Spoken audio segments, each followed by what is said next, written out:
So when we deal with piecewise functions, remember the first derivative test works based off the critical numbers. In order to find critical numbers, we need to make sure a function is continuous.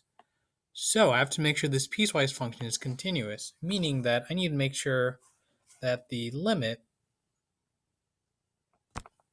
as x approaches 0 from the left will equal, the limit of what though? Gotta be careful when you write math.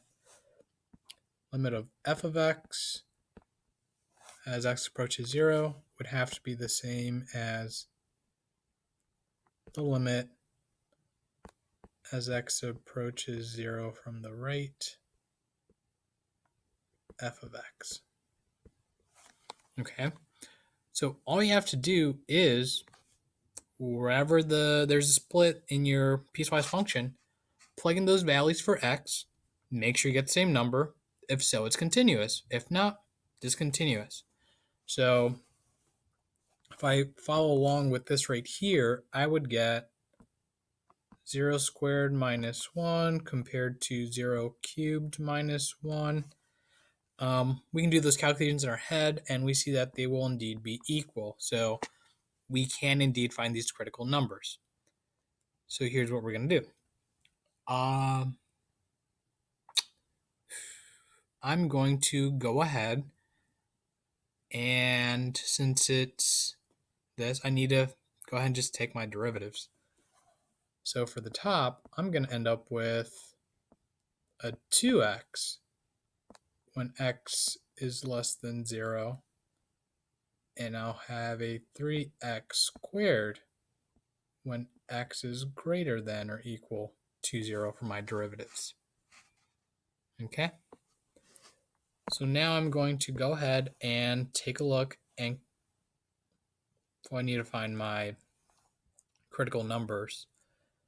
So I need to see where my derivative will equal 0. And because of piecewise, I'm going to take a look at each part of the piecewise function and set it equal to 0. So 2x equals 0 when x is 0. However, we run into a little bit of problems here because if I look at the interval,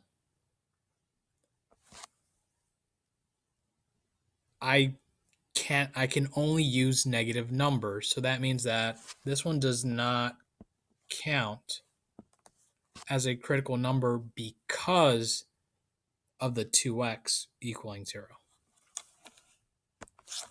But if we take a look at the 3x squared, set that equal to 0, x is equal to 0, that is in its interval, so we can use it. So notice, even though it's the same number, it's important to recognize and pay attention to the intervals to see whether or not we can use that as a critical number based off our piecewise function.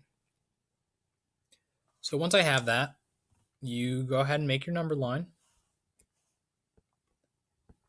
0 is our critical number, and it gives me a derivative of 0. So we're going to go ahead and find a piecewise function, or we're going to find a value less than 0. So let's say we use, I don't know, -5 for our, just as our test value. When I plug a -5 in for this x, 2 times -5 will give me a -10, which will produce a negative number. Okay. Same idea, but now we're going to choose a number on the other side of 0. So let's say, I don't know, 1. When I replace that x with a 1, because again, it's greater than 0, 3 times a positive number will be a positive number, so I have that.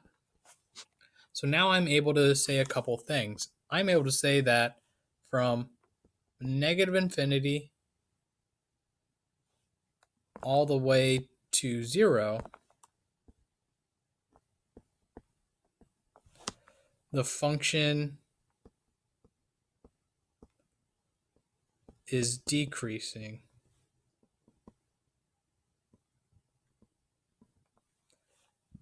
when I go from 0 to positive infinity,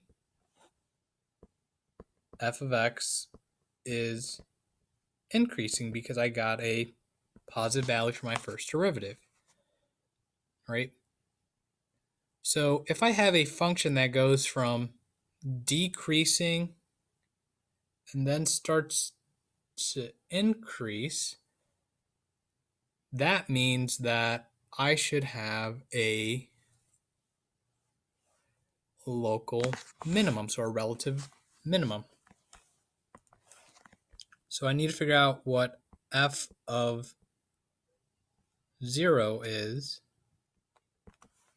F of 0 will be 0 cubed minus 1. So that means f of 0 equals negative 1.